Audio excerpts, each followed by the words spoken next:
There are exactly 5 building materials that don't ask anything of you.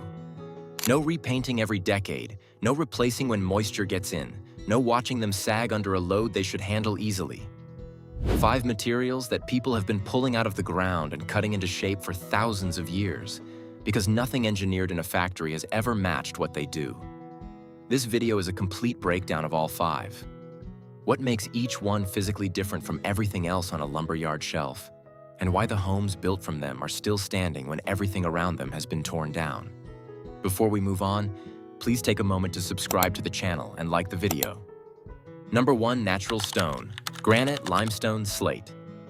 Pull a granite sill out of a Vermont quarry, and what you're holding is a material that formed under pressures deep enough to fuse individual mineral crystals into a single continuous matrix. It doesn't compress under a building's weight. It doesn't swell when water contacts it. It needs no coating, no treatment, no scheduled maintenance because its structure was locked in place by geology, not by a factory process. The construction industry didn't abandon stone because something better came along. Stone got replaced because it's heavy, slow to quarry, and expensive to move. So the market landed on cultured stone panels and fiber cement cladding that photograph like the real thing. A cultured stone panel weighs around 4 pounds per square foot. Solid granite runs roughly 18. That weight difference is the whole story, because the mass is where everything useful lives. The thermal stability, the sound deadening, the fire resistance. Press your palm flat against genuine granite and hold it there. It pulls heat from your skin slowly and evenly, drawing it across a dense crystalline matrix that barely registers the exchange. Press your palm against fiber cement and the surface temperature equalizes almost immediately. That same difference is why a stone wall keeps a house cool in summer without mechanical help. Limestone has carried loads since before recorded history. The Roman Pantheon still carries its own weight today, not through any mysterious ancient technique, but because dense calcium carbonate under compression is one of the most stable arrangements of matter on Earth. Number 2. Brick, clay-fired solid masonry. A solid clay brick fired at over 2,000 degrees.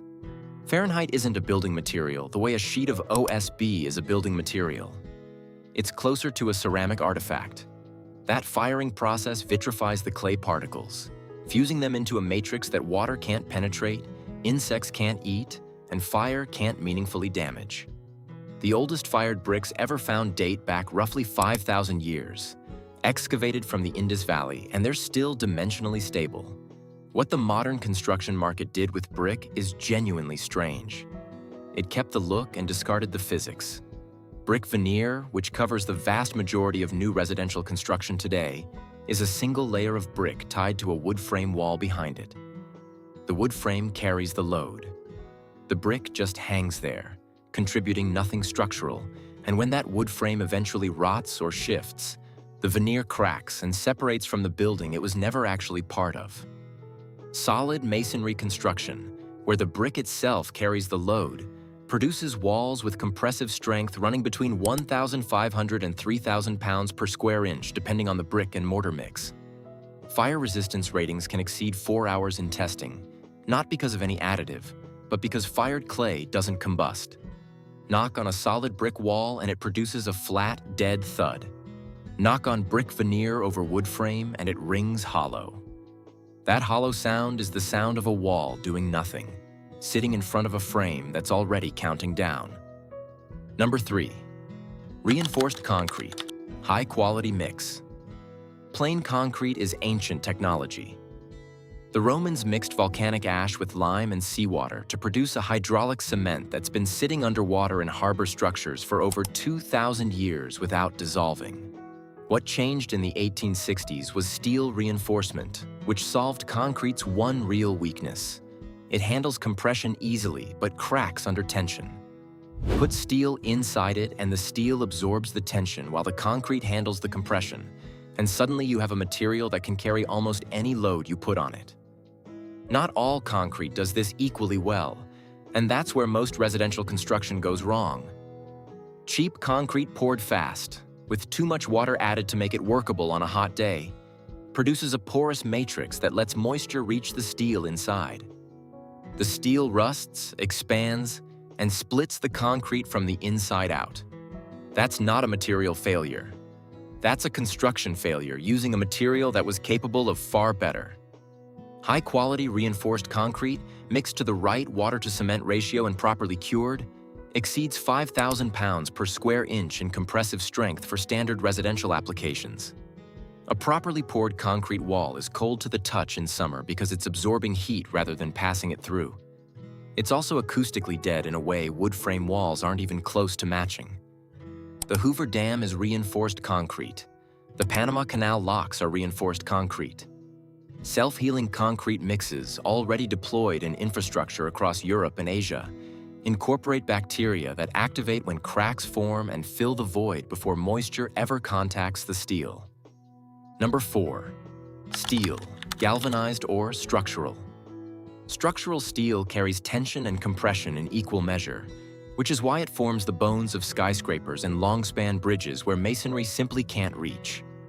A wide flange steel beam doesn't sag under a sustained load the way a wood beam does, doesn't compress over decades the way a wood post does, because its crystalline grain structure locked in place during rolling and won't rearrange itself under any load a building puts on it. Steel's one real enemy is rust.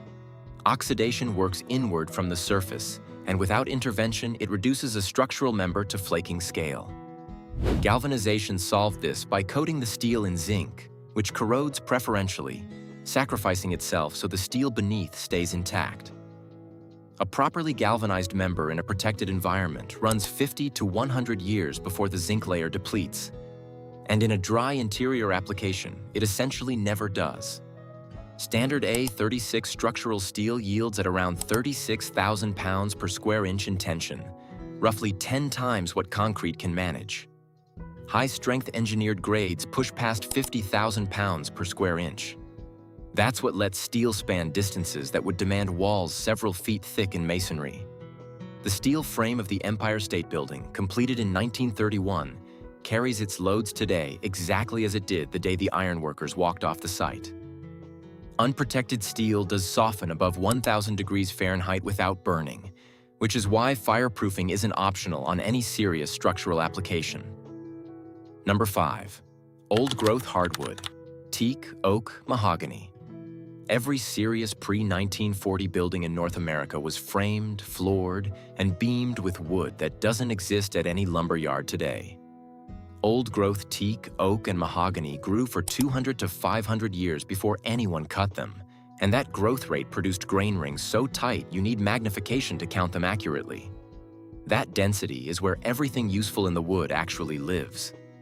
The lumber industry replaced old growth with plantation timber that reaches harvest size in 20 to 40 years. Plantation wood grows fast, so it's soft, wide-grained, and porous. Sapwood, the outer biologically active layers of a young tree, makes up a much larger share of a plantation log than an old-growth log, and sapwood is where insects eat, where moisture enters, where rot begins. Old-growth heartwood contains natural oils and resins that handle moisture and insects without any treatment at all. Teak heartwood contains silica crystals dense enough to dull saw blades mid-cut. The Janka hardness rating measures the force required to push a steel ball halfway into a wood sample. Old-growth white oak scores around 1,360 pounds force. Count the rings on a cross-section of that oak and you'll find 20 to 30 per inch. Plantation oak gives you 5 to 10. Those rings aren't decorative record-keeping.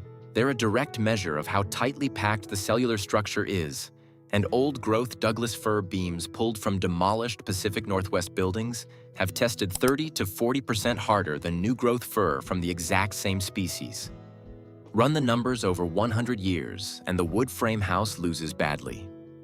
Roof replacement every 20 to 30 years, siding every 15 to 25, structural repairs as the engineered lumber creeps and the connections work loose, and eventually a full gut of the framing itself. A house built from stone, solid brick, reinforced concrete, structural steel, or old-growth hardwood needs its mortar repointed, its exposed steel recoated, its floors refinished. The bones don't move. The construction industry sells homes on a 30-year horizon because that's the mortgage term. But a granite sill doesn't depreciate. Old growth oak floors gain value as the supply shrinks, and nothing comparable comes off any mill running today.